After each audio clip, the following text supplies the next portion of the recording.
Assalamualaikum warahmatullahi wabarakatuh.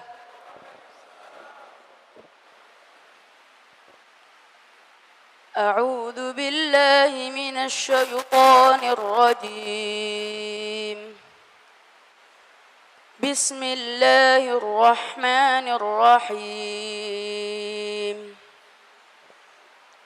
Laqad kana lakum fi Rasulillahi uswatun hasanatun liman kana yarju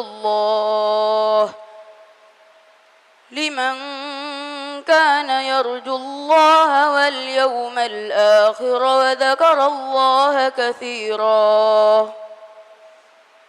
ولما رأى المؤمنون الأحزاب قالوا هذا ما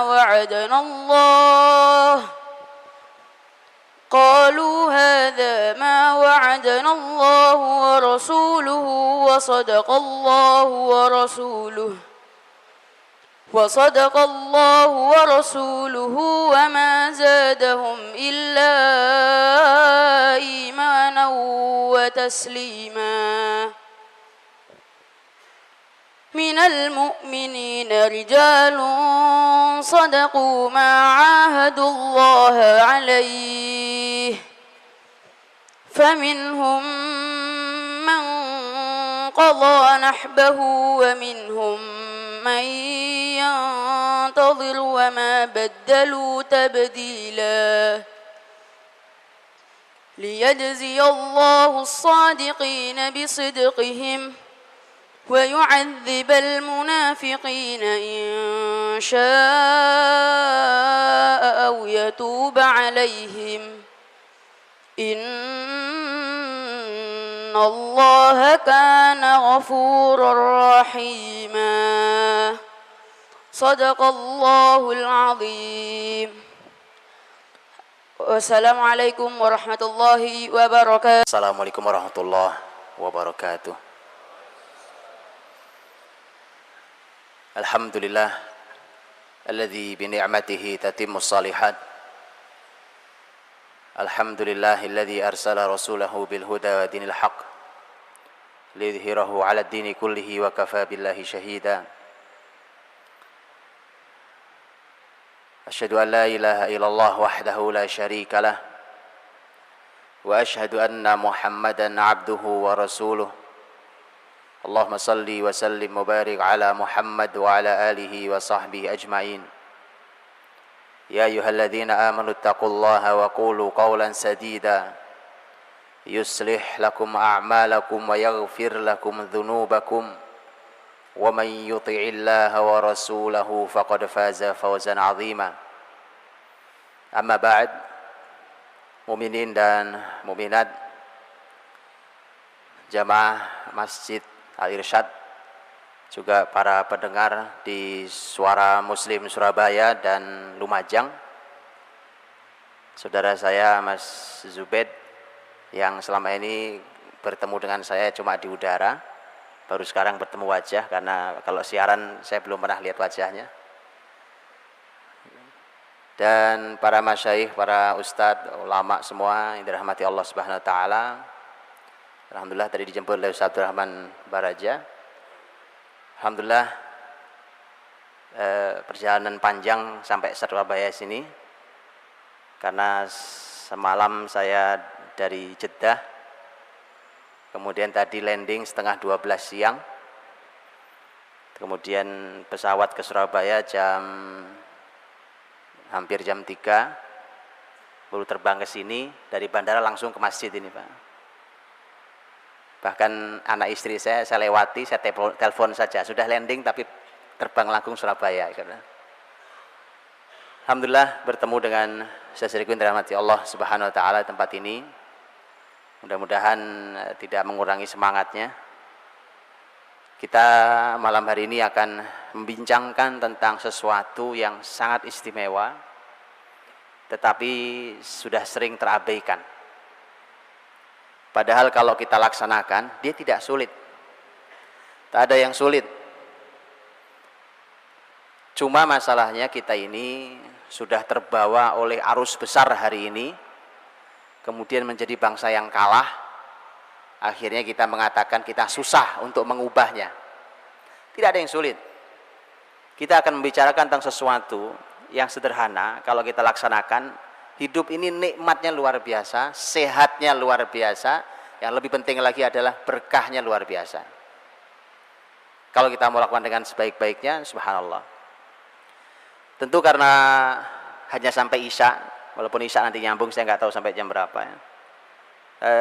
Rasanya memang tidak mungkin selesai tema ini, Pak. Saya membuat VCD dengan teman-teman itu kita buat 3 seri gitu. 3 seri itu baru sampai dari sholat subuh Nabi SAW sampai waktu terbit matahari. 3 episode sendiri. Di Jakarta Ramadan lalu saya diserahi setiap Sabtu dan Ahad di Masjid Raya Pondok Indah, Jakarta. Sabtu Ahad sepanjang Ramadan diserahkan ke saya untuk menyampaikan materi keseharian Nabi. Berarti paling tidak ada 8 Sabtu, 8 hari. Itu hanya sampai dari sholat subuh sampai waktu duha. Nah sekarang saya nggak tahu dikasih berapa menit, Pak. Kecuali kita bicara sampai besok subuh, nah mungkin, Pak. Baik, Bapak Ibu dirahmati Allah, saudara-saudariku yang berbahagia, satu hal yang membahagiakan, kita akan membicarakan tentang manusia terbaik, manusia paling istimewa, yang hari-harinya sangat berkah, Pak. Karena bicara tentang keseharian Nabi, kita bicara keseharian, itu artinya kita akan bicara tentang apa sih 24 jam yang dilakukan oleh Nabi Shallallahu Alaihi Wasallam.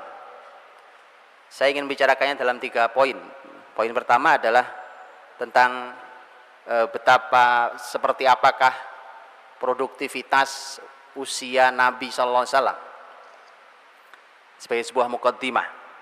Betapa kalau orang mengatur waktunya dengan seperti Nabi SAW, sebaik Nabi, maka hasilnya diharapkan sama. Yang kedua adalah saya akan sampaikan secara global, tentu tidak dalam, secara global 24 jam itu apa saja yang dilakukan, tapi global. Kalau masih ada waktunya saya akan sampaikan poin ketiga. Saya ingin detailkan di beberapa poin, dan terserah mau detailkan di mana. Di beberapa poin kita akan detailkan di kegiatan Rasulullah SAW. Saudaraku dirahmati Allah Subhanahu wa taala, dalam hadis yang diriwayatkan oleh Imam Ibnu Majah dalam sunannya, hadis sahih, Nabi Shallallahu Alaihi Wasallam pernah menyampaikan kepada kita, a'maru ummati ma baina 60 ila 70 wa aqalluhum man yujawizu dzalik. Umur umatku antara 60 sampai 70 tahun, dan sedikit yang melewati itu. Kalimat Rasulullah SAW. Jadi kalimat tepat, Pak. Jadi kalau saya boleh bertanya kepada Bapak Ibu yang dirahmati Allah, karena hari ini kadang-kadang kita membuat teori tapi jauh dari konsep ilahi. Kita membuat teori begini, Pak. Seiring dengan semakin sejahtera sebuah bangsa, maka seiring itu umur semakin panjang. Betul? Silahkan dikoreksi. Kalau Nabi mengatakan, ente mau sejahtera apapun, umur umatku 60 sampai 70 saja rata-ratanya. Qat'i ini baru wahyu qat'i. Makanya jangan mudah orang terbawa hanya oleh sebuah penelitian bahwa orang makin sehat, mungkin lebih sehat, lebih makmur, lebih sehat, mungkin saja. Tapi urusan umur kan bukan urusan orang sakit, Pak. Juga bukan urusan orang sehat. Umur umatku ini, kata Nabi SAW, 60 sampai 70 tahun. Coba antum perhatikan. Ketika Rasulullah SAW menyampaikan hadis ini, ternyata beliau meninggal pada usia 63 tahun. 60 sampai 70. Beliau yang bersabda, beliau yang memberikan, ternyata Allah tetapkan sesuai dengan sabdanya. 60 sampai 70, 63 tahun beliau wafat. Abu Bakar As-Siddiq radhiyallahu anhu, khalifah pertama muslimin, sahabat terbaik Rasulullah SAW, waktu meninggal tahun 13 Hijriah, berapa usianya? 63 tahun, sama dengan nabinya. Umar bin Khattab radhiyallahu anhu meninggal pada tahun 23 Hijriah dengan karya besar, bahkan nyaris tidak ada tandingannya hari ini. Susah mencari tandingan pemimpin sampai hari ini sepanjang sejarah Islam. Orang seperti Umar bin Khattab radhiyallahu anhu, 10 tahun dia menjadi khalifah dan meninggal pada usia 63 tahun. 63 tahun. Utsman Ibn Affan radhiyallahu anhu lebih lama memimpin, 12 tahun menjadi khalifah. Sahabat yang sangat luar biasa. 6 tahun pertama kepemimpinannya adalah hari-hari yang paling disenangi oleh muslimin. Sangat indah. Kemakmuran, keadilan, kesejahteraan, lembutnya pemimpin, dan seterusnya. Utsman meninggal tahun 36 Hijriah pada usia bukan 63 tahun. Antum salah. Kali ini antum salah. Utsman meninggal dengan usia lebih tua, 80-an tahun. Ali bin Abi Thalib radhiyallahu anhu, khalifah keempat, sepupu Nabi SAW, sekaligus menantu beliau. Inilah orang yang melahirkan Sayyidah Syababi Ahlil Jannah, Al-Hasan wal Husain, yang oleh Nabi disebut sebagai dua pemimpin para pemuda di surga. Ali bin Abi Thalib radhiyallahu anhu meninggal pada tahun 40 Hijriah pada usia, nah jadi nggak berani jawab antum sekarang gara-gara tadi salah, pada usia 63 tahun. 63 tahun. Lihat, 4 khalifah terbaik ini, manusia terbaik di zaman Rasul, 4 khalifah. Dan Rasulullah SAW 4 dari 5 orang, 4 diantara mereka meninggal di usia 63 tahun. Ada yang 63 tahun di sini umurnya? Angkat tangan Pak, ya kan? 63 tahun, ya kan? Walaupun saya tidak tahu apa hikmahnya, saya membaca sirah ini tidak tahu apa hikmahnya tentang 63 tahun. Apakah 63 adalah usia terbaik untuk meninggal? Saya juga tidak tahu, ya kan? Yang jelas orang-orang mulia ini meninggal pada usia 63 tahun. Hanya Utsman radhiyallahu anhu yang usianya sampai 80 tahun. Saudaraku dirahmati Allah Subhanahu wa taala, 63 tahun kalau diukur dengan usia pensiun Indonesia, kita pensiun di Indonesia usia 50 Pak. 55 tahun. 55 tahun artinya usia 55 tahun pensiun, kemudian setelah itu hanya tersisa 8 tahun dan wafat. Masalah di kita adalah, lihat masalah di kita Pak, dan ini harus dijawab oleh kita semua. Waktu kita masih kecil, seperti adinda kita, siapa tadi namanya? Hafizahullah, Masya Allah, mudah-mudahan Allah berkahi dengan Qur'annya. Beliau di usia kecil sudah dekat dengan Al-Quran. Tapi berapa banyak di negeri ini anak-anak kita di usia kecil kalau melakukan sesuatu atau kita kasih dia suruh hafal Quran, usia SD, SMP lah paling jauh gitu ya, hafal Quran 30 juz. Nanti orang bilang, kasihan Pak, masih kecil. Begitu sudah dia tumbuh menjadi usia remaja atau pemuda, kemudian disuruh dia belajar Islam, dia bilang, susah Pak, remaja. Begitu dia naik menjadi seorang yang sudah bekerja atau kuliah paling tidak, kemudian bekerja, disuruh belajar Islam, kemudian dibilang sibuk Pak, itu aktivitas di kantornya, di kampusnya, itu menyita waktu, tidak sempat Pak. Selesai kerja pensiun, begitu pensiun disuruh belajar Islam, aduh pinggang sudah mulai masalah Pak. Terus kapan? Kapan mau belajar Islam? Kita selalu punya alasan untuk menghindar dari Allah Subhanahu wa taala. Itu masalahnya, Pak. Selalu kalau Anda mau cari alasan, iblis itu menyediakan sejuta alasan bahkan lebih untuk satu orang, nggak apa-apa, gitu. Bisa banyak alasan. Untuk tidak ke masjid, untuk tidak ke Quran, untuk tidak ke Islam, selalu banyak alasan. Di semua jenjang usia, jawabannya sudah dikasih oleh iblis, Pak. Tinggal dipilih aja kalau mau. Ini masalahnya. Kemudian begitu pensiun, 55 tahun, berhenti dari pensiun itu. Setelah berhenti dari pensiun itu, sebagian kita memahami salah tentang kata pensiun. Akhirnya begitu sudah pensiun, yang ditunggu cuma dua. Nunggu cucu datang, dan yang kedua, nunggu mati datang. Tak ada karya. Sudah pensiun Pak saya. Yuk kita lihat Rasul kita. Apa itu kehidupan ayat yang dibaca tadi? Laqad kana lakum fi Rasulillahi uswatun hasanah liman kana yarjullah wal yawmal akhir wa dzakarallaha katsira. Apa itu kehidupan uswatun hasanah kita itu begitu? Nah, tidak, Pak. Jauh. Mari saya urai sedikit, Pak. Supaya kita tahu bahwa kan kita semua tahu waktu yang kita miliki. Kalau kalimatnya Imam Al-Hasan Al-Basri rahimahullah taala, ulama besar zaman tabi'in, beliau mengatakan innama antal ayyam. Kalian itu kan hanya susunan hari-hari. Kita ini Pak, hanya susunan hari-hari. Idza dhahaba ba'duha dhahaba ba'duk. Kalau sebagian hari-hari itu berlalu, berlalu pula sebagian dirimu. Ini matahari sudah terbenam Pak hari ini. Ini hari Jumat. Maka satu Jumat ini kita sudah kehilangan sebagian dari diri kita. Terus lama-lama habis Pak. Karena kita hanya susunan hari-hari. Nah, inilah yang kemudian ketika semua hari-hari itu akan ditanya di sisi Allah Subhanahu wa taala. Masalahnya adalah kita mau menjawab pakai apa? Kalau setiap jenjang usia kita selalu punya alasan untuk lari dari Allah Subhanahu wa taala. Waktu kecil biarkan masih kecil, masih usia bermain. Waktu remaja susah diatur karena remaja. Waktu kuliah dan bekerja sibuk dengan kuliah dan pekerjaan. Waktu pensiun kesehatan sudah tidak menunjang. Kemudian mati dalam keadaan naudzubillah min dzalik. Maka Bapak Ibu dirahmati Allah Subhanahu wa taala, Rasulullah sallallahu alaihi wasallam hanya Allah berikan 63 tahun, Pak, usianya.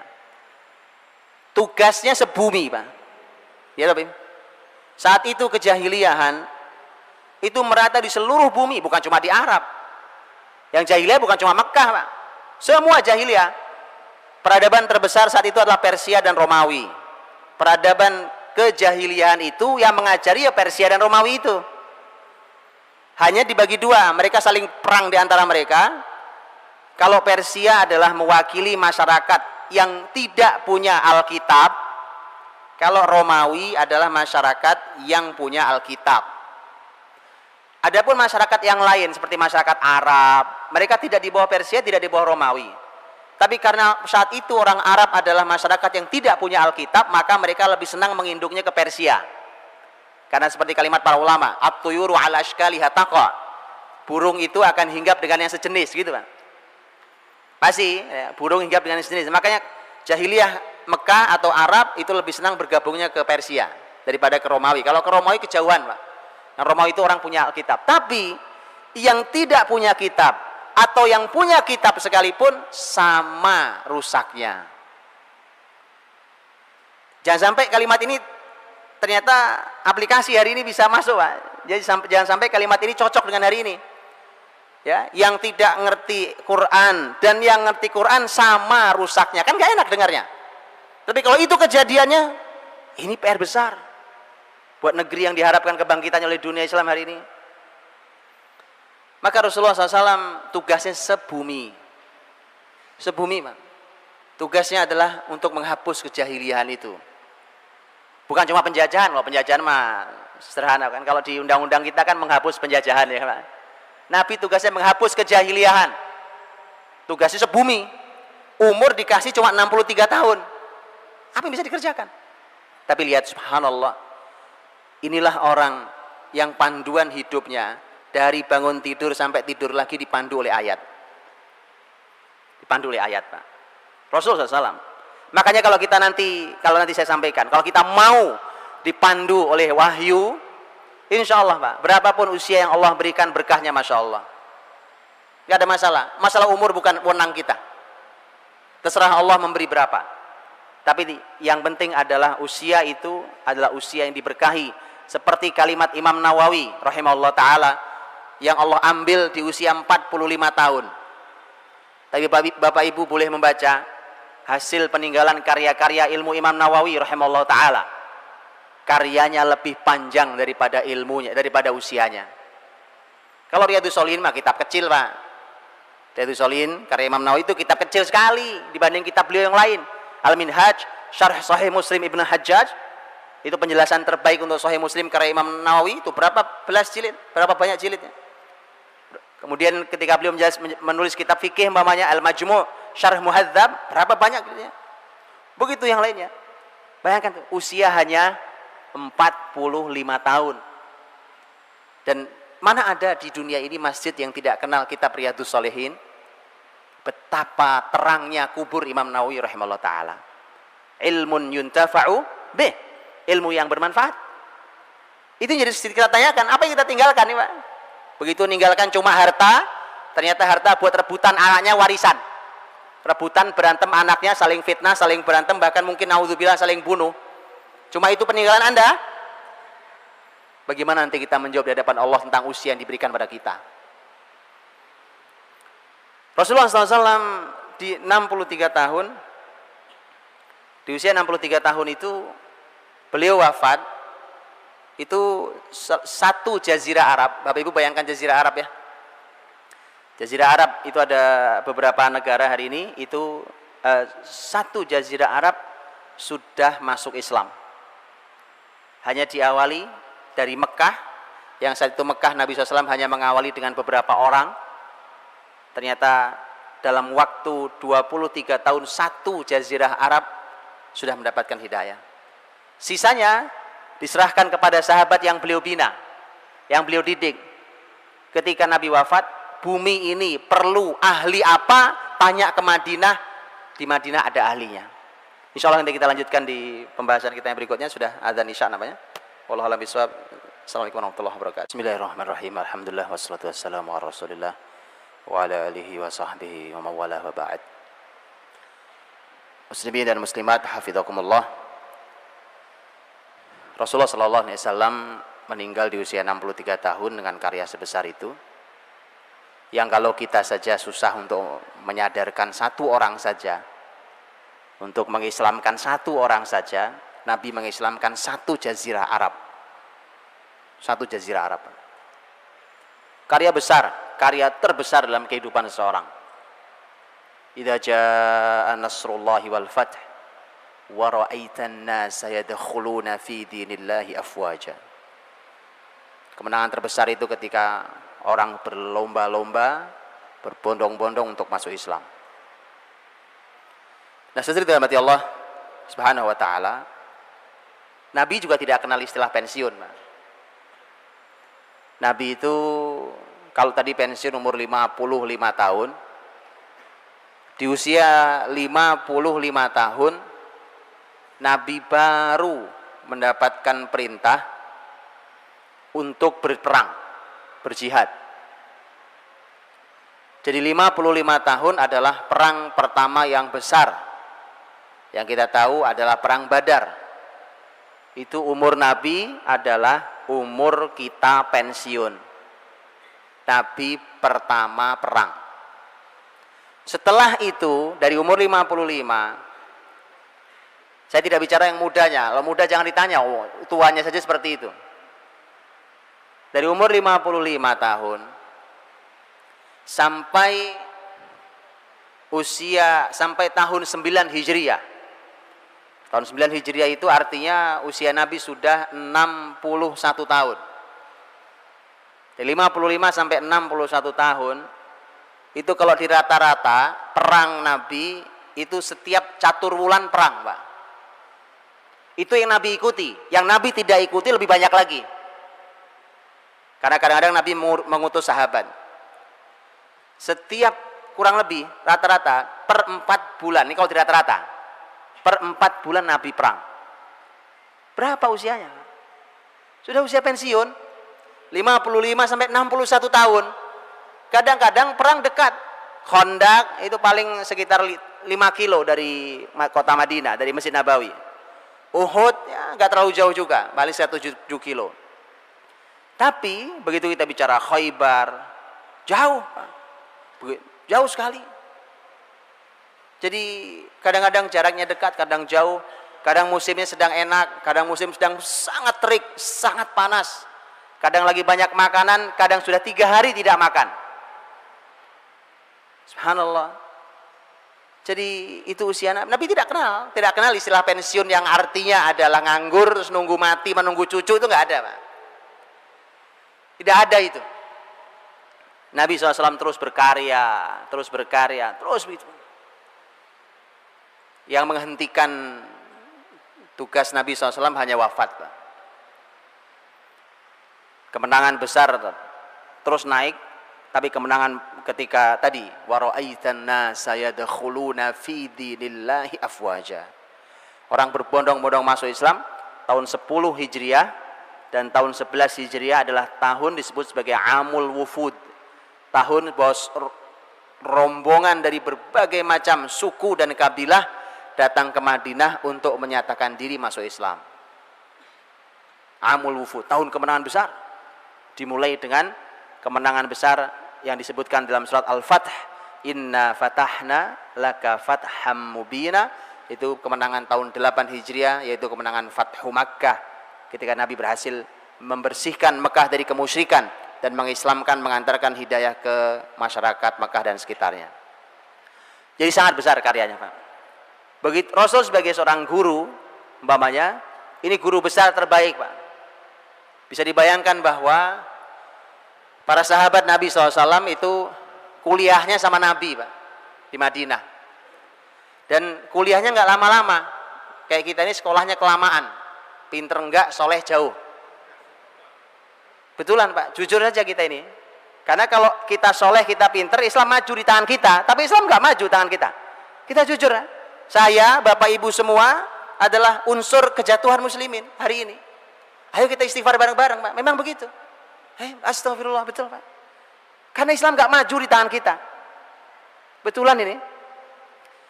Di tangan para sahabat Nabi Shallallahu Alaihi Wasallam. Begitu. Antum Bapak Ibu tahu, Persia Romawi yang sebesar itu, itu selesai di tangan murid-murid Nabi, para sahabat radhiyallahu anhum ajmain. Itu sepeninggal Nabi, kurang dari 10 tahun Persia Romawi tutup. Karya besar apa ini, Pak? Tapi masalahnya bukan sekedar nutup peradaban. Bapak Ibu boleh bayangkan hari ini peradaban terbesar apa gitu ya. Nah itu nutupnya aja kita bingung, Pak. Apalagi menggantikannya. Karena begitu ditutup, kan orang perlu pengganti. Saya kasih contoh sederhana. Kita nih di bidang ekonomi kan perlu transaksi uang, Pak. Ini urusan simple, urusan transfer duit.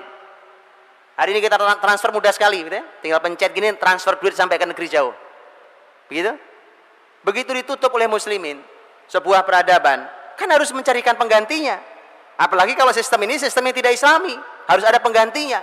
Tapi subhanallah, bumi saat itu bertanya keahlian apa Madinah punya. Bahkan yang Arab tidak akrab sekalipun. Apa contohnya? Air. Arab tuh nggak akrab air, Pak. Kecuali Arab di Surabaya. Tapi kalau Arab di negeri aslinya nggak akrab air, Pak. Loh bagaimana akrab air? Padang pasir. Makanya kalau Umar mengatakan alimu auladakumus sibaha warrimaya warukubal khail, ajari anak-anakmu memanah, kemudian mengendarai kuda, berenang. 3 poin itu yang ajaib adalah berenang. Kalau kuda nggak aneh, manah nggak aneh orang Arab. Tapi berenang, apa mereka mau berenang di pasir? Nggak ada air, Pak. Nggak ada air. Oh, bagaimana ada air? Hujan kalau nggak istisqa nggak turun. Subhanallah, Pak. Tapi inilah Islam. Karena Islam bukan agama padang pasir. Buktinya gampang. Anda buka Quran bicara tentang pohon yang hijau, air menggericik, air yang mengalir, sungai-sungai. Itu cocoknya di Indonesia, bukan di Arab. Gitu? Maka harusnya yang paling beriman itu orang Indonesia. Orang Arab diajak ngomong itu nggak paham. Yang paling paham kita. Bicara air mengalir di bawah, ada pohon-pohon yang tumbuh. Nah Bapak Ibu dirahmati Allah, jadi hanya kurang dari 10 tahun sahabat Nabi menutup peradaban, bahkan menggantikannya. Ketika muslimin pertama punya pasukan angkatan laut, ini asal air, Pak. Itu mengherankan. Khalifahnya Utsman, panglima lautnya adalah Muawiyah radhiyallahu anhu. Ketika perang di laut pertama kali lawan Romawi yang sudah lama di laut, Romawi bisa kalah, Pak. Itu heran. Itu belajar dari mana tuh sahabat? Oh mereka nggak akrab air. Lihat. Inilah lulusan Rasulullah SAW. Kayak apa tuh umurnya? Padahal perang itu hanya sebagian kecil dari tugas Nabi, bukan segala-galanya. Bukan segala-galanya. Baik. Karena waktu saya pendek, saya mau ringkaskan, Pak. Ini kalau mau tahu mana produktivitas, saya baca sendiri di Sirah Nabawiyah ya. Tetapi saya mau ringkaskan, karena itu pertanyaan kita adalah, tidak mungkin, Pak. Tidak mungkin orang akan sehebat itu karyanya kalau dia membuang-buang usianya. Mustahil orang akan melakukan karya-karya besar kalau usianya mubadzir. Hari ini, Pak, kalau kita makan sama anak kita, lihat, kita makan sama, kita ajari anak kita, nak makan habis semua, satu piring ambil secukupnya habis, tak boleh tersisa barang satu nasi, karena Nabi bersabda nggak tahu yang berkah yang mana. Itu kita ajarkan. Kenapa kita bilang mubadir? Nah, teman setan mubadir. Subhanallah, hanya satu butir nasi kita bilang mubadir, umur kita tidak bilang mubadir, Pak. Umur kita buang-buang itu, kita tidak bilang mubadir. Nasi sebutir kita bilang mubadir. Aneh cara kita berpikir, Pak. Mari kita pikir ulang. Ini mubadir yang paling besar ketika kita memubadirkan usia kita. Mari kita tanya, mau kita gunakan untuk apa tuh umur? Bener nggak sih, Pak? Kalau orang tidur malam jam 12 malam, berapa jam yang Anda buang tuh? Betul nggak itu? Tanyakan. Sesuaikah ini? Emang kalau bangun tidur jam berapa? Begitu bangun apa yang dilakukan, Pak? Kapan melakukan sesuatu? Ini dilakukannya kapan? Apa yang dikerjakannya? Kita harus bertanya kepada orang yang hidupnya terbukti sangat berkah dan produktif usianya. Rasulullah sallallahu alaihi wasallam. Bapak Ibu, saya ingin melewatinya dalam cepat ya, 24 jam itu, tapi sekali lagi Pak, tidak akan detil. Karena mustahil 1 jam detil.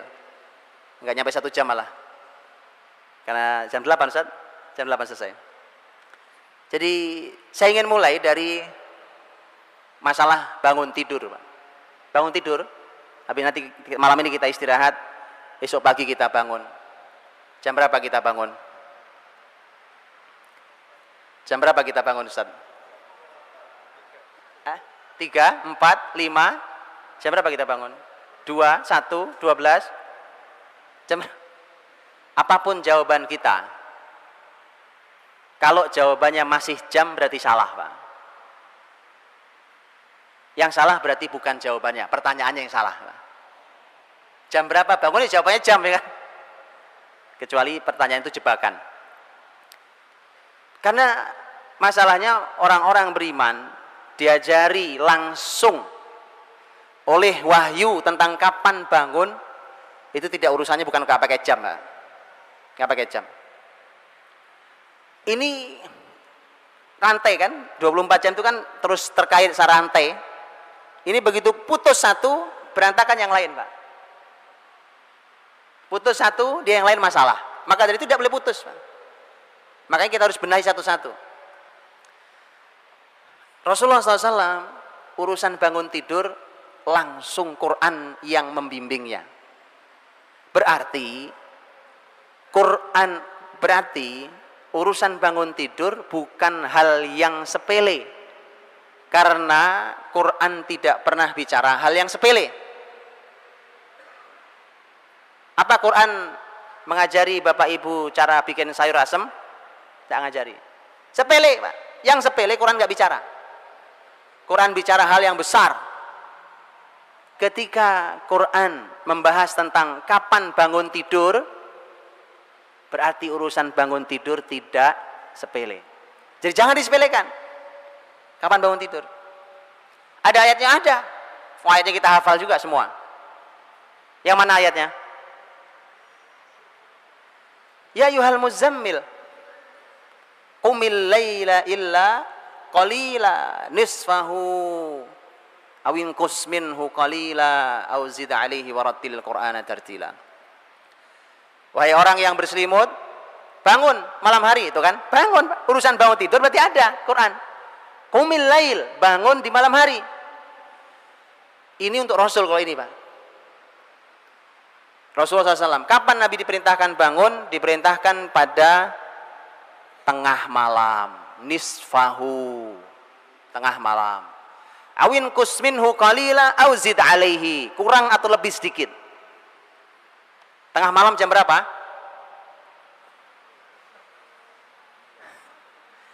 Lihat, Pak, lihat. Mari kita lihat. Mengapa hari ini kita tidak berkarya? Mengapa Islam jatuh di tangan kita? Karena waktu Nabi sudah bangun, kita belum tidur.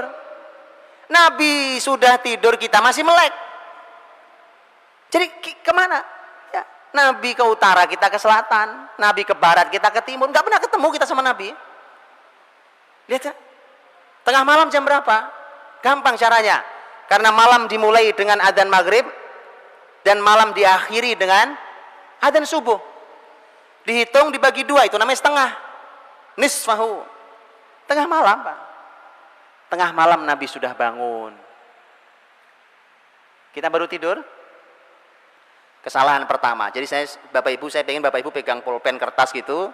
Satu, salah satu ini, salah dua, nanti kasih contreng salah gitu, Pak. Untuk mencocokkan. Pulang, lo kok salah semua, itu lain cerita. Mudah-mudahan nggak salah semua. Iya. Nilainya ya minimal 8 lah kan. Nah, nilai 5 nggak lulus, Pak. Nggak lulus. Masalahnya kalau umur itu tidak ada ujian ulang. Nah, udah lewat. Baik. Jadi Nabi SAW diperintahkan Allah bangun di tengah malam. Kalau tengah malam bangun, Pak, Bapak Ibu rahmati Allah, itu kan buat Rasul, karena memang mukhatabnya, seruan di ayat itu memang untuk satu orang. Ya ayyuhal muzammil, wahai satu orang yang berselimut, Rasul SAW. Baik, umatnya diminta untuk bangun malam, ya. Kita diminta untuk bangun malam.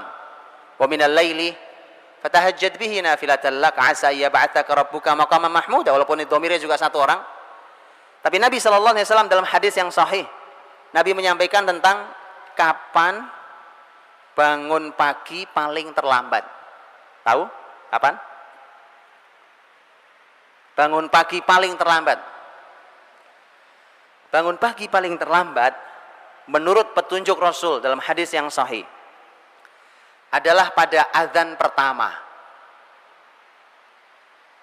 Azan pertama kapan? Azan pertama itu sebelum azan subuh ya. Berapa jaraknya? Qadra khamsina ayat. Kisaran 50 ayat dibaca. Berapa menit Ustaz? 50 ayat dibaca. Ya 10 menit. 10 menit Ustaz ya. Karena para ulama mengatakan ini ayat yang pendek, yang sedang, bukan yang pendek, bukan yang panjang. Yang sedang. Ya 10 menit. Paling lama 15 menit. Berarti adzan pertama itu kurang lebih 15 menit sebelum subuh. Itu waktu paling terlambat bangun. Dari mana hadisnya? Hadisnya Nabi SAW pernah menyampaikan tentang fungsi adzan pertama. Kata Nabi, fungsi adzan pertama ada dua. Liyarji' qa'imakum wa yuqidh na'imakum. Agar yang sudah sepanjang malam qiyamul lail segera istirahat. Segera istirahat. Sudah mau subuh. Sudah mau subuh. Jadi dia harus segera bangun, harus istirahat lagi.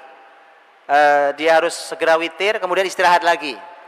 Karena nanti ada istirahat Nabi SAW di situ.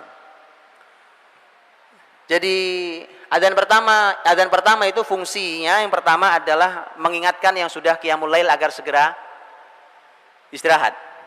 Fungsi yang kedua, nah ini yang kita bahas, wa yuqidh naimakum, dan membangunkan yang masih tidur. Jelas? Jadi dalam kamus orang beriman tidak ada kamus tidur kesiangan itu bangunnya, begitu kan? Kalau sekali waktu karena kelelahan luar biasa pernah terjadi bahkan pada Rasul, itu di perjalanan jihad pernah terjadi sekali waktu. Tapi kalau terjadinya setiap hari mah itu mah bukan bangetan namanya, bukan sekali waktu terjadi ya. Dan itu ada hukum fikihnya. Kapan orang bangun di situ dia sholat. Maka Bapak Ibu dirahmati Allah SWT, urusan kapan Nabi bangun diatur, dan kita ternyata diajari oleh Nabi bahwa ternyata orang beriman sudah harus bangun pagi paling lambat kurang lebih 10 menit sebelum adzan subuh, paling lambat.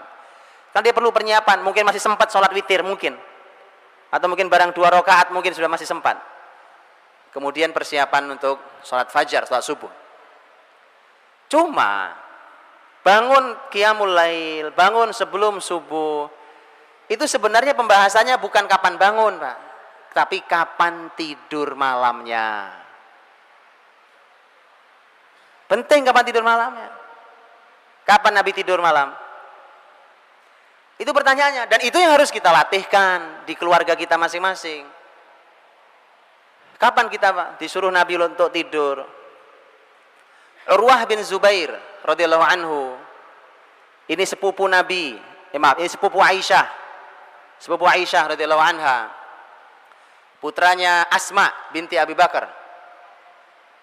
Dari suaminya Zubair bin Awam.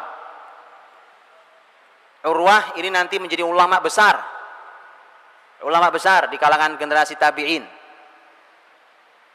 Urwah bin Zubair, beliau waktu sepeninggal Nabi pernah datang, bukan sepupu, keponakan, saya salah bicara, keponakan Aisyah karena anaknya Asma.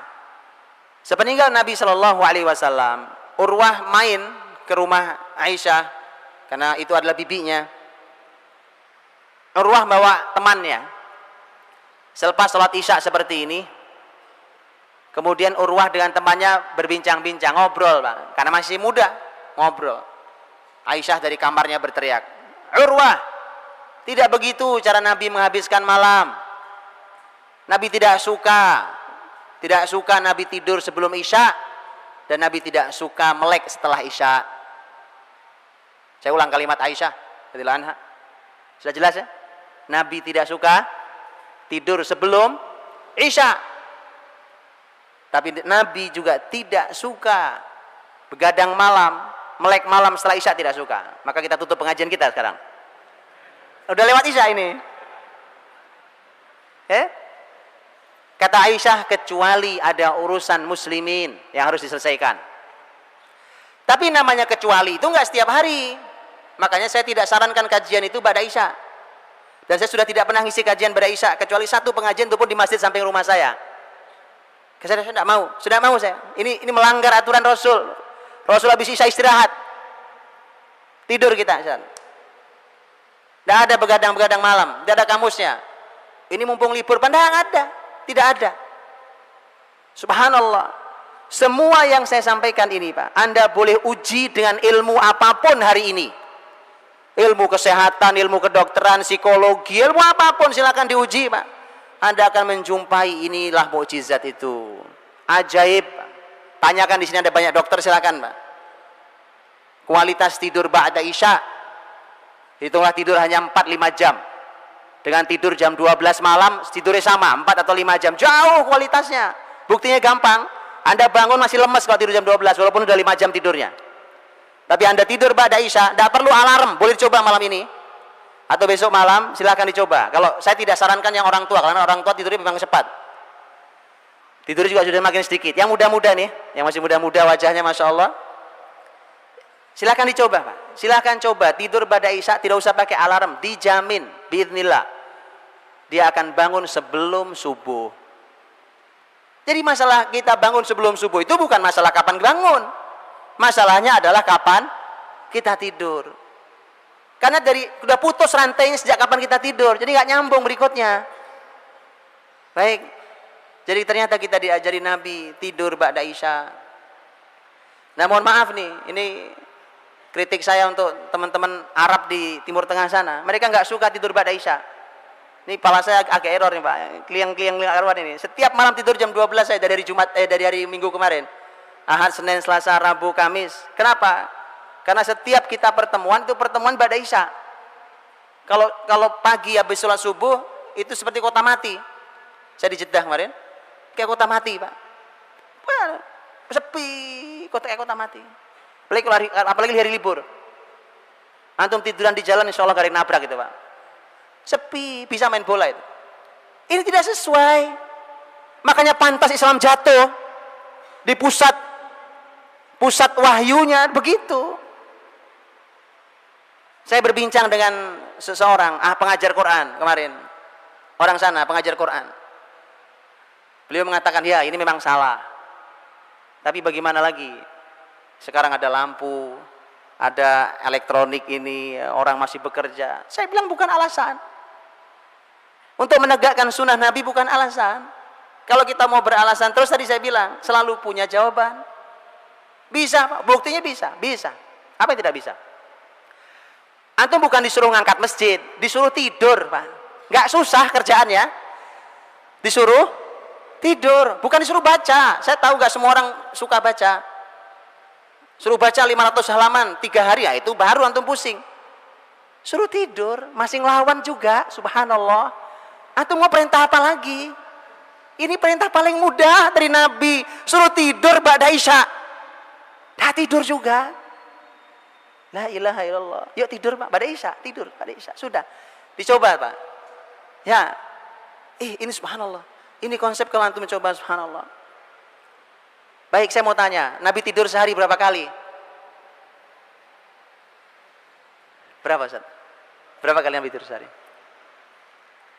Nabi tidur sehari 3 kali. Antum 3 kali sehari, 3 kali makan, ya kan? Kalau ada Bapak Ibu dokter, saya mau tanya di sini, karena saya sudah pernah tanya kepada dokter-dokter. Apa makan 3 kali sehari itu ada panduannya? Nggak ada panduannya, ilmiahnya nggak ada ilmiahnya. Ada Bapak Ibu dokter sini? Ada yang berani bertanggung jawab makan 3 kali sehari itu ada panduan ilmiahnya? Nggak ada panduan ilmiahnya, Pak. Kalau ada yang bilang menemukan panduan ilmiahnya, saya tunjukkan panduan yang lebih ilmiah dari itu. Yang meneliti juga seorang dokter ahli. Dan sudah diuji oleh berbagai negara, diuji oleh berbagai ahli, bahkan oleh para ulama. Lihat, jadi urusan makan kita salah, urusan tidur kita salah, urusan bangun kita salah. Maka tadi bawa kertas contrengin Pak, salah gitu. Ya. Rasulullah SAW tidur sehari 3 kali Pak. Tapi tidak ada yang panjang. Coba tadi. Ya kita hitunglah waktu yang paling tengah ya, karena waktu negeri tropis berbeda dengan negeri di Timur Tengah. Kita hitunglah yang paling menengah waktu kita di tropis ini. Waktunya nyaris tidak banyak bergeser. Subuh nggak banyak bergeser dari hari ke hari. Kalau kita isya jam segini, paling jam 7:30 nih kita isya. Oke lah, kita tidur jam 8. Baik, jam 8 kita tidur. Bangun tengah malam, hitunglah paling gampang jam 12 lah tengah malam tuh. Berapa jam Nabi tidur? 4 jam. Betul ya? 4 jam. Nabi bangun, Nabi lakukan qiyamul lail di antara aktivitas beliau. Karena aktivitas beliau di malam hari itu yang paling utama adalah qiyamul lail dan tartil Quran. Walaupun Nabi melakukan hal-hal yang lain. Itu ada banyak kisah yang lain. Setelah Nabi SAW melakukan semua aktivitas malam itu, nah tadi ketemu adzan pertama. Adzan pertama itu belum subuh. Di situ Nabi tidur lagi. Kapan Nabi bangun? Begitu mendengar adzan subuh. Berarti berapa menit? 15 menit. Lihat, ada yang bilang kalau kita yang tidur 15 menit, insya Allah bablas Pak subuhnya, ya kan?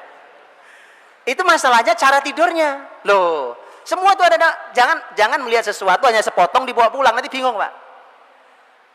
Lihat kenapa Nabi SAW tidur miring ke kanan dengan bantal tangannya itu memudahkan kita bangun diantaranya Pak.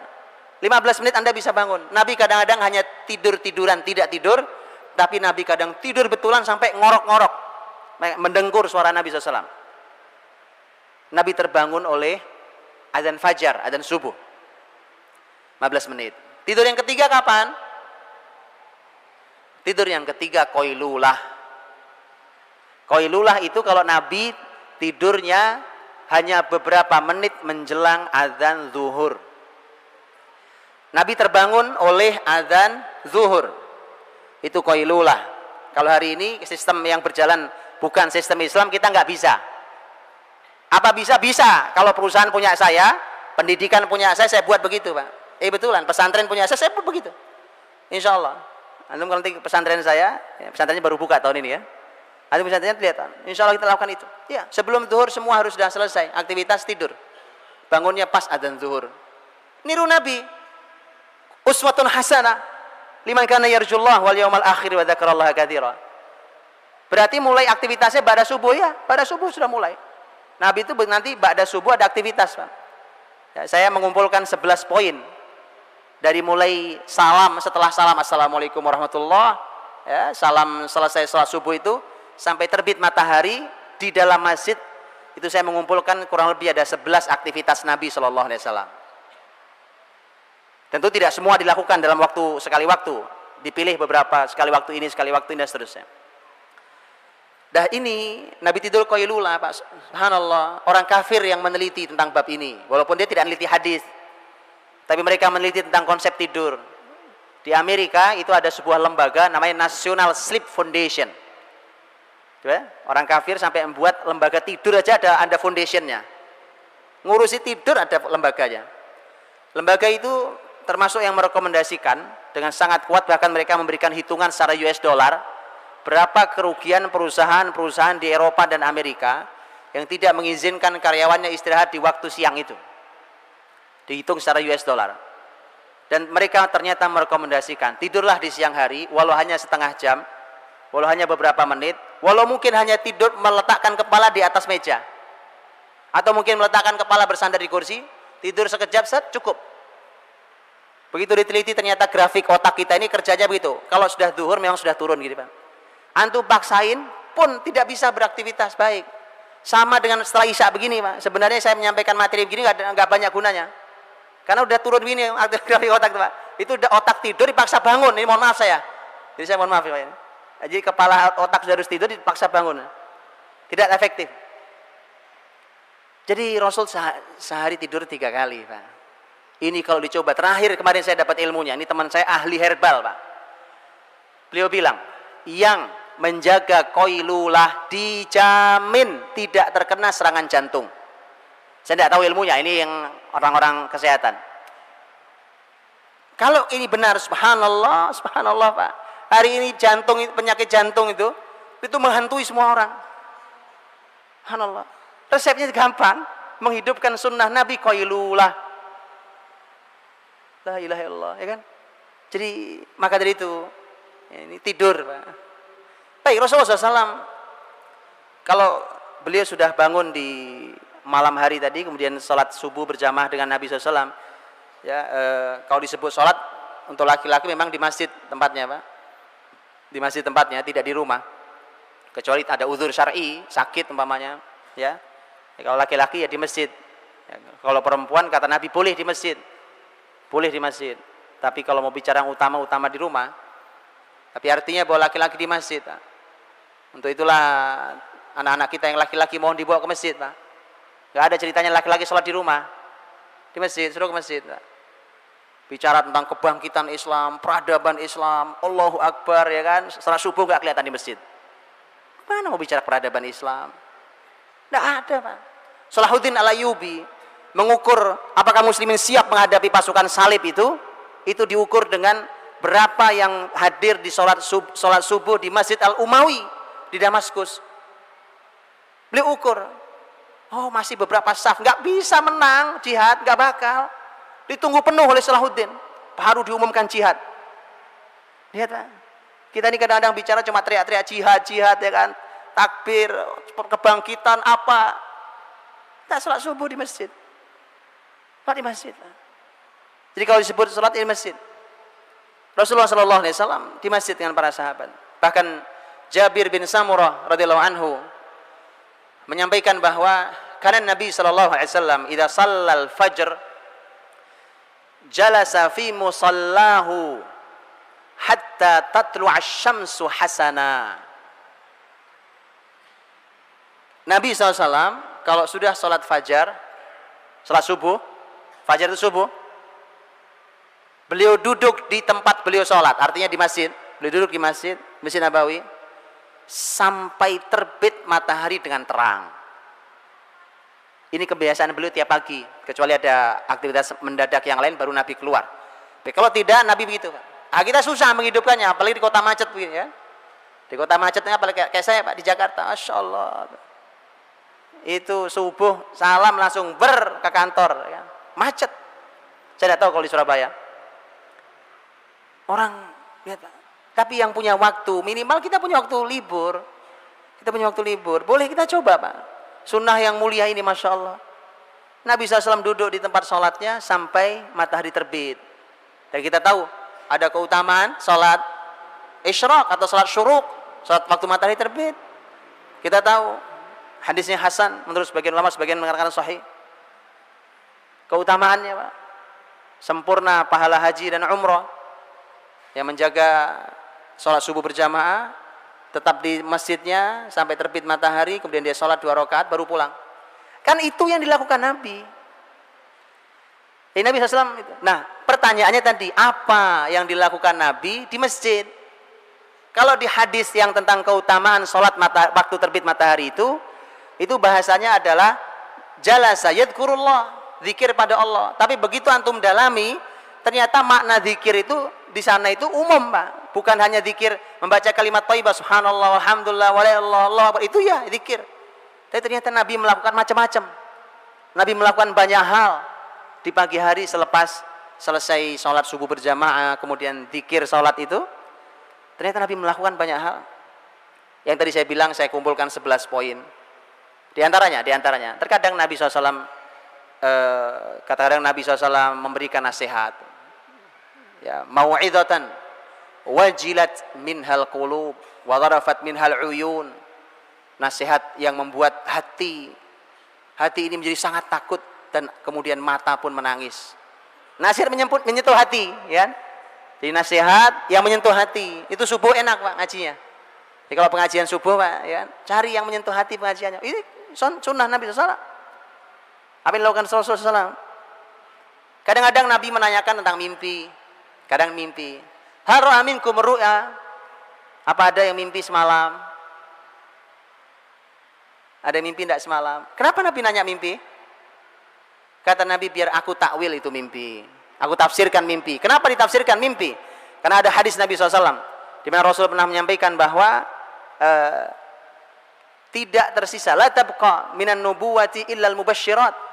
Tidak ada yang tersisa dari kenabian kecuali kabar gembira. Dan kabar gembira al-mubasysyirat itu kata Nabi adalah ar-ru'a as-salihah, mimpi yang baik. Makanya mimpi dalam Islam itu sebagian mimpi, tidak semua, sebagian mimpi ada takwilnya, ada tafsirnya. Tapi hati-hati, Arab di sini pada nyari tafsir masing-masing, saya takut jatuh ke dukun. Di Indonesia susah dibedain dukun sama bukan dukun, karena kita nggak berilmu, jadi kemudian susah bedainnya. Hati-hati, di sini banyak yang menafsirkan mimpi di Indonesia ini, ya, tapi dukun. Nanti musyrik kita. Rasulullah SAW melakukan banyak hal. Kadang Nabi absen sahabat. Kata Nabi, ada yang sakit enggak? Ada yang meninggal enggak di antara kita? Absen, Pak, pagi-pagi. Jadi masjid itu memang tempat absen. Loh, kalau ini masjid, lingkungan di sekelilingnya, kan yang jamaah kan itu juga, Pak. Iya, Pak. Iya kan, subhanallah. Kita gampang absennya. Oh, hadir, Pak. Oh, ada, ya kan? Itu absensi terbaik, Pak, waktu sholat subuh itu. Jadi kalau Anda mau milih karyawan, ini saya sarankan nih caranya. Gak usah pakai macam-macam. Ya, Anda mau cari pakai ilmu, pakai psikotes sekalipun bisa nipu, itu gampang. Apalagi panduan untuk ngisi psikotes banyak di toko-toko buku, ya kan. Gampang caranya, Pak. Anda amati beberapa waktu, sebulan atau berapa terserah, ya kan. Sholat subuhnya di masjid bolong apa enggak gitu. Angkat jadi karyawan. Kalau sudah ilmunya sudah, keahlian sudah, lihat sholat subuhnya, Pak. Insya Allah Anda akan mendapatkan karyawan yang luar biasa. Ini yang punya perusahaan-perusahaan, ya kan. Yang punya ini, mau milih mantu juga sama. Sama, ya kan. Bapak yang memilih mantu, ya, mantu laki-laki, Pak, terutama, Pak. Sholat subuh nggak pernah kelihatan, jadi mantu nyusahin nanti. Betulan ini, baik ya. Oh, ini panduan, Pak. Nabi ngabsen. Kata Nabi, siapa yang sakit, siapa yang meninggal di antara kita. Subhanallah, ya. Banyak aktivitas Nabi SAW di pagi hari pada subuh itu. Nabi melakukan banyak hal. Dari 11 poin, Pak. Baik. Selepas itu, tentu sekali lagi saya tidak sampai detail, ya. Saya hanya berikan contoh-contoh. Begitu terbit matahari, kita tahu ada sunnah. Ada sunnah untuk salat tadi. Ya, salat sunnah al-isyraq atau asy-syuruq. Selesai itu Nabi keluar dari masjid. Kemana pergi? Pulang. Nabi pulang. Nabi temui istrinya satu persatu. Karena istri Nabi tidak satu persatu diketuk pintunya. Begitu Nabi datang sebagai seorang suami terbaik yang pernah dijumpai oleh seorang perempuan. Nabi senyum, Nabi ucapkan salam, Nabi tanya apa kabar, Nabi tanyakan apa kegiatannya, apa yang dilihatnya, dan seterusnya. Kadang Nabi menyampaikan nasihat ringan, kadang sekedar duduk bercengkerama. Subhanallah. Istri Nabi tidak satu, tapi semua terperhatikan. Lah kita nih istri cuma satu aja kok nggak keurus. Mari, Pak, belajar sama orang terbaik. Ini salah satu hikmah mengapa Nabi istrinya banyak. Memberikan contoh Pak, istri banyak Nabi semua terurus, semua luar biasa, semua wanita istimewa. Kita satu aja ngeluh nggak bisa didiknya, salah berarti Pak. Ya, jadi Rasulullah SAW ketuk pintu satu-satu rumah istri, ditemui satu-satu, selesai pindah lagi temui satu-satu, karena rumahnya tidak berjauhan. Ketuk pintu satu-satu. Kalau rumahnya berjauhan ya ini resikonya susah ya kan, paling bisa nelpon. Nabi kadang-kadang bertanya kepada istrinya, seperti cerita Ummu Salamah radhiyallahu anha, juga Aisyah radhiyallahu anha. Nabi bertanya kepada mereka, hal indakum syai'? Lihat pertanyaan Nabi, subhanallah, lihat pertanyaannya. Hal indakum syai'? Apa kamu punya sesuatu? Ngerti maksudnya? Apaan? Nanya sarapan. Nabi tidak nanya ada makanan enggak, ada sesuatu enggak? Sesuatu. Dalam bahasa Arab kata syai' nakirah pula. Nakirah itu tidak definitif, tidak ada alif lam nakirahnya. Syai' nakirah, sepele, sesuatu yang sepele, apa sajalah, apa saja. Karena syai' itu sesuatu yang tidak definitif, jadi apa saja, sepele. Kadang-kadang Aisyah pernah bercerita, Ummu Salamah pernah bercerita, kadang-kadang mereka mengatakan nggak ada ya Rasulullah. Rumah Nabi nggak punya makanan pagi hari, manusia terbaik itu nggak punya makanan. Kadang-kadang istri yang jawab tidak ada ya Rasulullah. Kalau tidak ada, Nabi bilang, idzan ana shaim, saya puasa. Jadi begitu Bapak Ibu, tolong urusan makan disederhanakan. Ada ya dimakan, nggak ada ya puasa, selesai gitu loh. Hari ini gara-gara budaya kuliner, makan menjadi rumit buat keluarga muslim. Bukan sekedar apa menunya, tapi bagaimana cara menyajikannya. Ada Bapak Ibu tahu? Ada sebuah rumah makan, karena kita udah bosan dengan makan cara biasa, itu makan di sampingnya singa. Betulan. Tapi singanya tutup pakai kaca tebal gitu, makan di samping singa, Pak. Ini ruang makannya itu singa. Kita sudah aneh cara kita makan, Pak. Akhirnya di kita ini makan kalau nggak gitu nggak ada nikmatnya. Apalagi menunya udah macam-macam menunya. Mari kita sederhanakan cara makan kita, Pak.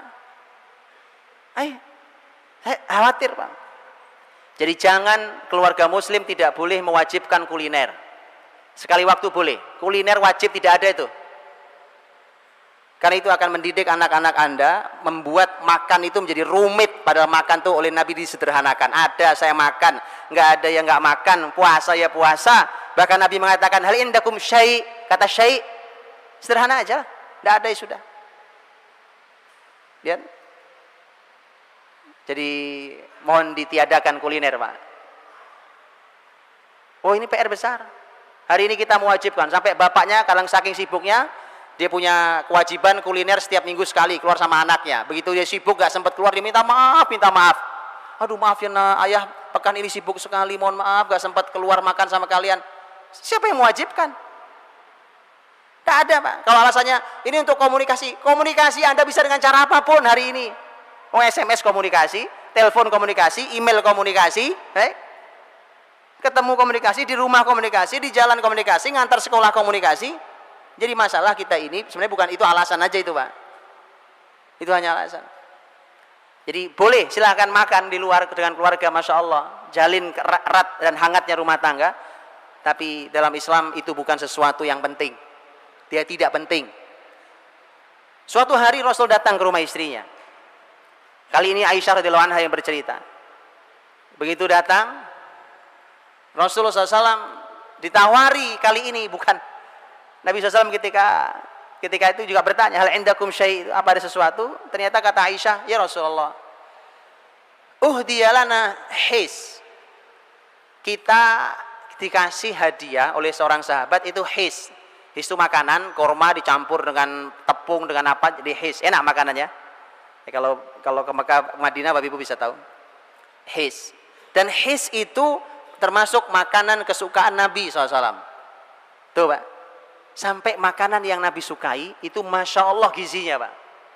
Anda tahu daging kambing? Ya, Nabi, bagian mana yang paling Nabi suka? Al-katif. Nah, katif. Di apa namanya nih? lengan bagian atas. Di sini ada ahli daging nggak di sini? Tanyakan pada ahli daging, Pak. Apa hebatnya daging di bagian itu dibanding bagian yang lain? Subhanallah. Jadi yang disukai Nabi pun bukan sederhana, ya. Ya.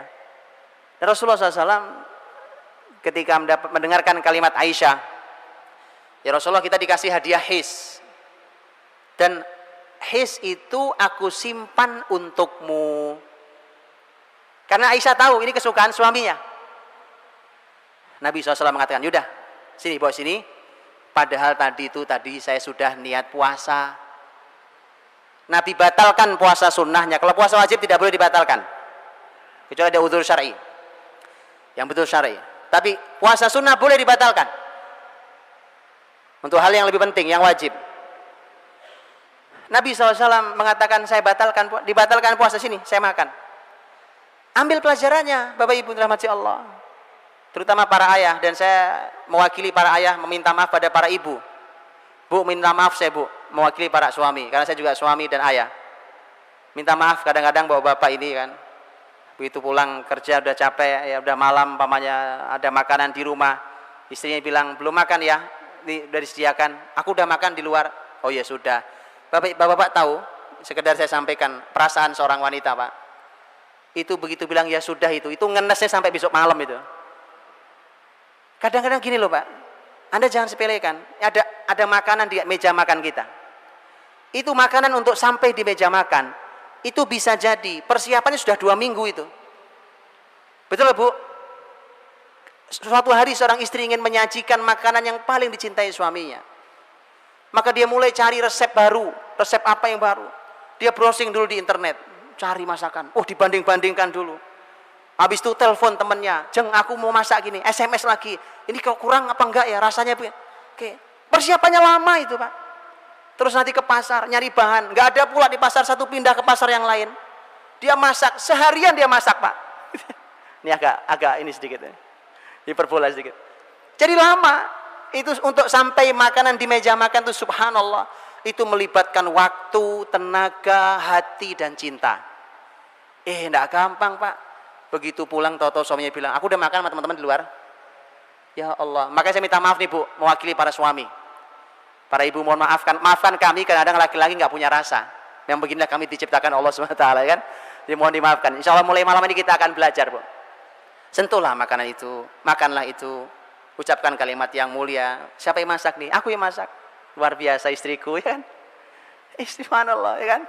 Masalah rasanya nggak jelas itu nomor sekian, Pak. Iya, loh, nggak boleh menghina makanan kan? Ini Rasulullah SAW memberikan penghargaan, Pak, karena makanan itu di hati seorang wanita nggak gampang, Pak, nggak seperti di hati laki-laki. Laki-laki simpel-simpel aja, udah gampang itu, Pak.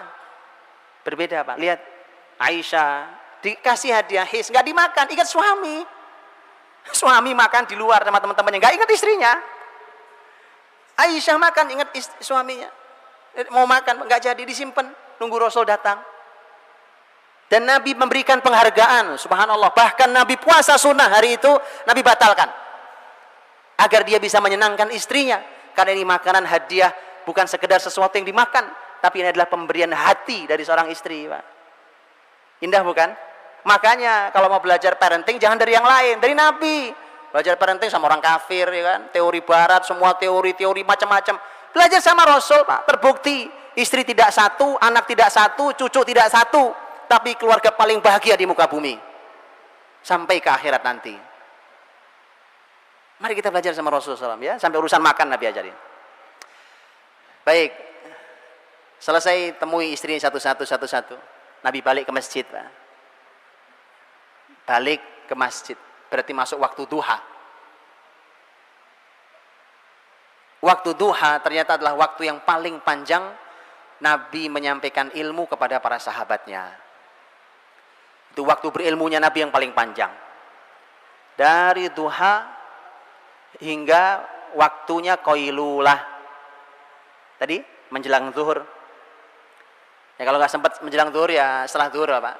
Setelah zuhur antum qailulah boleh ya. Sebentar, kan ada jam istirahat siang kalau di kantor 1 jam ya lumayan.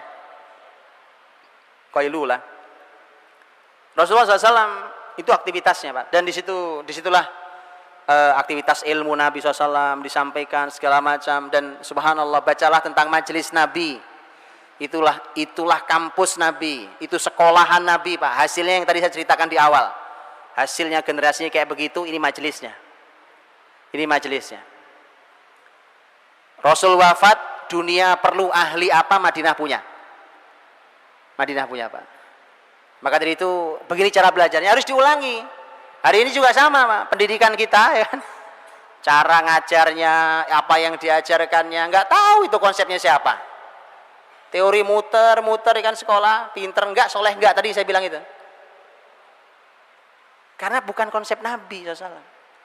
Kalau konsep Nabi itu subhanallah, Pak, singkat, kurikulumnya mudah, hasilnya dahsyat. Hari ini kita kurikulum banyak, waktu banyak, kuliah sampai S1 aja umur udah 22 tahun.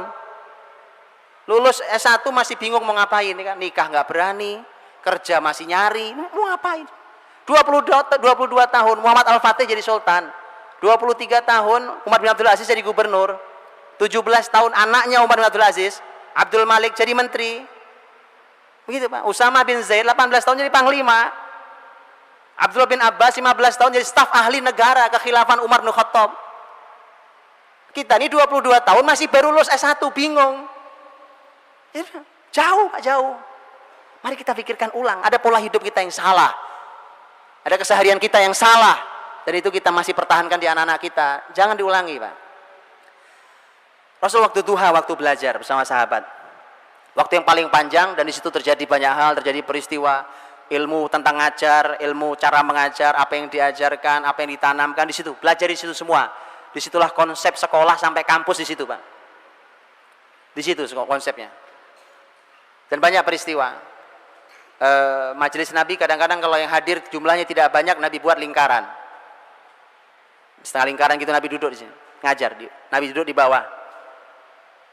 Tapi begitu nanti di akhir kehidupan beliau duduk di atas kayak saya begini. Dan setelah itu inilah yang dipertahankan oleh dunia pendidikan Islam. Dua-duanya pertahankan, duduk bareng dengan gurunya sejajar, dan duduk gurunya di atas lebih tinggi dari muridnya. Makanya Bapak Ibu bisa lihat di Masjidil Haram, Masjid Nabawi hari ini pun masih dipertahankan, gurunya duduk di kursi lebih tinggi daripada muridnya. Dan itu beda, Pak. Dengan posisinya berbeda antara guru sejajar duduknya dengan muridnya, dengan ini ilmu sendiri. Ilmu sendiri. Itu nyaris nggak pernah dibahas, kan? Nyaris nggak pernah dibahas. Kita tidak pernah punya panduan. Dalam Islam dua-duanya ada. Kadang-kadang kalau yang hadir sedang banyak, Nabi buat soft, dua soft. Dua soft itu maksudnya kanan dan kiri, bukan soft ini, tapi soft kanan kiri. Nabi di tengah. Kenapa tengah dikosongin?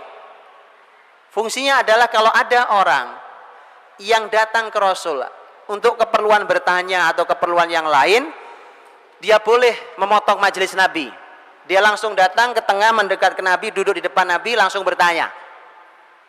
Setelah itu dia boleh pergi karena punya keperluan yang lain. Subhanallah, majelis Nabi indah. Nah, disitulah kemudian kualitas para sahabat Nabi juga beda-beda. Karena kadang-kadang seseorang tidak bisa hadir setiap hari, ada yang setiap hari hadir, bahkan bukan setiap hari, setiap saat bersama Rasulullah SAW. Seperti Anas bin Malik, Abu Hurairah radhiyallahu anhuma. Baik, begitu sampai qailulah, Nabi qailulah, istirahat. Bangunnya zuhur. Begitu selesai zuhur, kita tahu zuhur, Nabi SAW zuhur. Begitu selesai zuhur, Nabi duduk dengan para sahabatnya, kadang-kadang tidak. Tetapi kalaupun Nabi duduk dengan para sahabat di majelis, kalau ada ilmu yang beliau sampaikan, tidak lebih panjang daripada sebelum zuhur. Pada zuhur itu lebih pendek. Kadang-kadang Nabi SAW memanfaatkan waktu itu untuk ziarah, menziarahi cucunya, menemui cucu-cucunya, menemui anak-anaknya. Terkadang Nabi manfaatkan itu juga untuk mengontrol pasar, controlling pasar. Nabi jalan mengontrol pasar, melihat aktivitas ini syar'i apa tidak syar'i, benar apa tidak benar. Seperti ketika Nabi menegur tentang seorang yang menjual korma yang ditutupi atas sama yang bawah beda, Pak. Itu kerjaan pedagang, sebagian pedagang hari ini juga gitu. Dan itu penipuan dalam Islam. Man ghasyana falaysa minna, kata Nabi. Yang menipu begini ini bukan bagian dari kami. Tidak boleh lakukan itu. Nabi masukkan tangan begitu, Ternyata yang atas ini sama yang bawah beda. Dan Nabi kontrol pasar, karena Nabi punya pasar, Pak. Pasar muslimin. Ini PR besar sendiri. Bapak Ibu kalau yang pernah ke Masjid Nabawi atau paling nggak ngeliat Masjid Nabawi ya, bayangkan Masjid Nabawi, saya mau cerita. Masjid Nabawi itu bayangkan kiblatnya. Ini ada, saya sekarang ada kiblat nih Masjid Nabawi gitu ya, umpamanya. Sebelah kanan Anda, ini ngadep kiblat nih saya. Di sebelah kanan Anda itu kurang lebih di pojokan pagar Masjid Nabawi yang sebelah kanan depan. Ya, sekali lagi saya ngadep kiblat. Itu dulu adalah pasar terbesar milik Yahudi, yaitu pasar Bani Koinuko. Ternyata Nabi SAW membangun pasar muslimin itu di sebelah sininya, Pak. Sebelah kanan juga, tapi agak ke belakang. Lihat, Nabi berani membangun ekonomi face to face dengan Yahudi. Baru perekonomian bisa diambil oleh muslimin. Hari ini konsep syariah tidak jalan, Pak, di pasar. Karena pasar punya Yahudi. Nggak bisa jalan. Lapangan punya orang, Anda mau punya aturan sendiri, nggak boleh sama yang punya. Muslimin harus punya pasar sendiri. Konsep syariah dijalankan. Kalau perlu face to face untuk supaya langsung orang lihat mana yang lebih berkah, mana yang lebih maju, mana yang lebih hebat. Begitu, Pak. Kalau perlu lihat mana yang lebih ramai pasarnya. Ya. Nabi adu pasar face to face berhadapan. Itu dilakukan, Nabi SAW melakukan controlling sehingga tidak boleh. Nah, ini juga konsep. Ketika Umar bin Khattab radhiyallahu anhu menjadi khalifah, beliau mengumumkan di pasar muslimin, la yabi' fi suqina hadza illa man faqih wa illa akala riba radhiya am aba. Tidak boleh jualan di pasar kita ini kecuali orang yang faqih. Orang yang punya ilmu fikih muamalah benar. Ngerti dia fikih muamalah jual beli itu bagaimana. Kalau tidak, maka dia pasti akan memakan riba, baik dia rela ataupun terpaksa. Ali bin Abi Thalib radhiyallahu anhu saat dimintai izin oleh seseorang, wahai Ali, saya ingin bisnis mulai jualan dagang, maka doakan saya. Kata Ali, kamu sudah belajar fikihnya, fikih jual beli, fikhul buyu', jual beli. Dia bilang, bagaimana kalau saya belajarnya sambil jalan? Nah, ini kesenangan kita nih, learning by doing, bahasa kerennya. Padahal itu baca parah itu, Pak. Learning by doing, ya kan? Saya sambil jualan tapi sambil belajar fikih muamalah. Kata Ali, lah, belajar dulu fikihnya baru kamu jualan. Lihat, Pak, kita jualan pun salah sekarang ternyata. Fikih buyuk udah ngerti, jualan iya, bisnis sudah gede, perusahaan udah 15. Fikih jual beli enggak tahu. Akhirnya kita makan yang haram. Baru begitu uang haram banyak kita bingung datang ke Ustadz. Gimana Ustadz? Banyak duit haram di saya. Kemarin tidak mau belajar. Disuruh belajar susah. Kan? Begitu sekarang sadar dia bingung. Sudah bingung, yang haram sudah terlanjur banyak, menarik keluarnya susah pula. Makanya Pak, Islam ini konsep dalam Islam. Ya, yang sudah terlanjur ya segera belajar fikih muamalah. Yang punya usaha belajar Pak. Ada fikihnya kan? Ada fikihnya. Dalam fikih ada bab jual beli. Jadi Rasul kan ada melakukan controlling terhadap pasar, kadang kunjungan ke rumah anak-anak cucunya dan seterusnya. Nabi berinteraksi dengan anak cucunya, itu pelajaran sendiri. Bagaimana Nabi berinteraksi anak, berinteraksi dengan cucu dan segala macam. Singkat kata, masuk waktu asar. Gitu? Masuk waktu asar. Dengan semua aktivitas Nabi itu. Masuk waktu pasar, sholat. Begitu sholat, selesai asar adalah waktu yang paling pendek dan nyaris Nabi tidak duduk dengan sahabat lama-lama di masjid, tidak berlama-lama dengan para sahabat di masjid.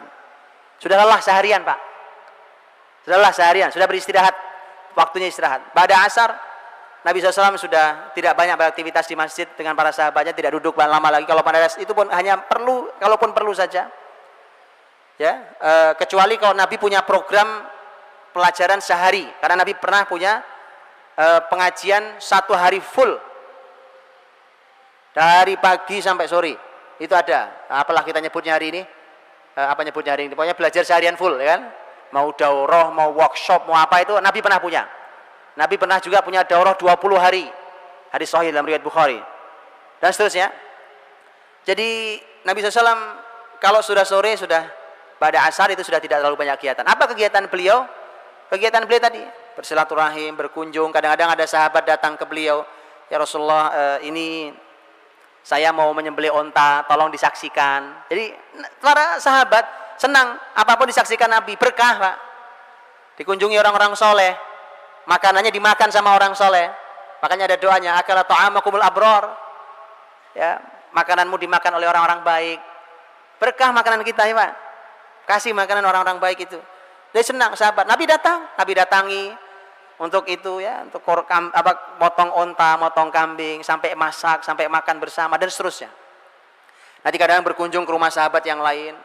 Kadang Anas pernah meminta Nabi untuk berkunjung ke rumahnya, untuk Nabi sholat di rumah Anas. Ini nggak pernah kita lakukan ya Pak. Minta orang yang soleh nyolati rumah kita Pak. Belum pernah kita lakukan ya. Itu Anas pernah minta Pak. Pernah minta. Nah, sore hari menjelang maghrib, Nabi melakukan aktivitas yang sama dengan yang Nabi lakukan setelah terbit matahari. Apa itu? Menemui istrinya satu persatu. Subhanallah. Beginilah bahagianya rumah tangga Pak. Ada istri yang oleh suaminya disapa dengan sebagai seorang suami terbaik 2 kali dalam sehari. Mengawali hari dan menutup hari. Makanya para istri selelah apapun kalau begitu nikmat Pak kerjanya di rumah ya kan, nyaman. Oh, Masya Allah, beban istri nggak sederhana. Tapi kalau suami memberikan yang terbaiknya, Masya Allah, istri semangatnya luar biasa. Nabi temui satu-satu. Cuma kalau yang sore ini agak berbeda. Bedanya adalah kalau Nabi tidak cukup waktu, umpamanya tadi nemeni sahabat motong kambing, kan lumayan motong kambing, nguliti, masak kan butuh waktu itu. Kalau waktunya tidak mepet maghrib, maka Nabi tidak mengunjungi satu-satu. Tapi Nabi langsung ada di rumah istri yang dapat jatah malam itu. Kan jatah malam digilirkan. Istri yang punya jatah malam itu Nabi langsung di situ. Nah, semua istri sudah tahu, oh Nabi nggak datang nih karena berada kesibukan, maka semua istri kumpul di rumah itu. Duduk bersama bareng-bareng, Masya Allah, seorang suami, istri sekian, ya kan? Duduk bareng-bareng, bercengkrama bersama, berbicara, bercanda, makan bersama, subhanallah. Nikmat bukan? Nanya doang saya, Pak. Saya juga nggak pengalaman masalahnya. Ya. Kalau Nabi cukup waktu, Nabi kunjungi satu-satu. Istri yang paling terakhir Nabi kunjungi adalah istri yang mendapatkan jatah malam itu. Jadi rumah tangga itu ada aturannya, ada konsepnya, ya. Subhanallah, sudah jam 8 Pak, udah habis waktunya. Baik, saya tutup kalau begitu, bahwa kalau sudah maghrib kita tahu ada panduan dalam Islam tentang masalah maghrib ke isya, malam setelah terbenam matahari itu sudah tidak ada aktivitas. Semuanya sudah tinggal ibadah di situ. Kalau ada makan tentu ada makan di sana. Kadang-kadang makan Nabi, kadang-kadang ba'da maghrib juga makan. Terus begitu sampai kemudian tadi sudah langsung ba'da isya. Bahkan juga ada anjuran menunggu maghrib sampai isya, kita tahu. Dan isya Nabi setelah kita tahu, Nabi SAW selesai sholat isya, Nabi langsung tidur. Kecuali ada urusan muslimin. Dan isya itu ada satu sunnah yang kita perlu mencobanya, tapi mohon mencobanya setelah ilmunya ada, disampaikan juga ke masyarakat biar nggak jadi fitnah. Yaitu apa? Nabi SAW, muadzin Nabi SAW, Nabi punya 2 muadzin, Bilal dan Abdullah bin Ummi Maktum. Kalau muadzin Nabi sudah adzan waktu isya, itu Nabi dari rumahnya tinggal ngelihat ke masjid, kan tinggal buka aja Pak, ya kan? Di masjid lain juga nggak jauh. Kalau di masjid para sahabat sudah berkumpul banyak, Nabi segera keluar untuk segera sholat isya, kemudian selesai pulang istirahat. Tapi kalau Nabi lihat dari rumah kok sepi, rumah sahabat kok pada belum banyak datang, ada saja mungkin aktivitas apa segala macam, maka Nabi menunda sholat isya sampai tengah malam, baru sholat isya berjamaah di masjid. Dan Nabi bersabda, laula an asyqa ala ummati la amartuhum bi ta'khiri salatil isya'i ila nisfil lail. kalau tidak memberatkan umatku, pasti aku perintahkan mereka untuk mengakhirkan sholat isya sampai tengah malam. Jadi khusus untuk sholat isya. Dengan hadis ini maka ternyata waktu utamanya ada di tengah malam itu, tapi tetap harus berjamaah, nggak boleh tengah malam sendirian di rumah. Sahabat sholat di masjid, ya karena laki-laki. Jadi sahabat kalau sudah mulai beranjak malam, nanti sahabat datang ke Rasulullah, ya Rasulullah, para wanita sudah tidur, anak-anak juga sudah tidur, mari kita sholat isya, kita belum sholat isya. Sholat isya berjamaah di masjid sudah tengah malam. Pernah nyoba di sini? Belum ya? Rasakan Pak, sholat isya di tengah malam berjamaah di masjid rasanya beda banget. Betul, ini sunnah Nabi SAW. Bahkan tadi dengan hadis itu maka ternyata waktu kalau sholat wajib yang lain waktunya di awal waktu utamanya. Untuk sholat isya Nabi mengatakan kalau tidak memberatkan umatku, aku perintahkan mereka untuk mengakhirkan sholat isya sampai tengah malam. Wallahu a'lam bishawab. Mudah-mudahan yang sekilas bisa memberi gambaran. Kalau detailnya ya perlu waktu cukup panjang. Wallahu a'lam bishawab. Kembali kepada saudara Zubaid. Wallahu a'lam bishawab. Assalamualaikum warahmatullahi wabarakatuh.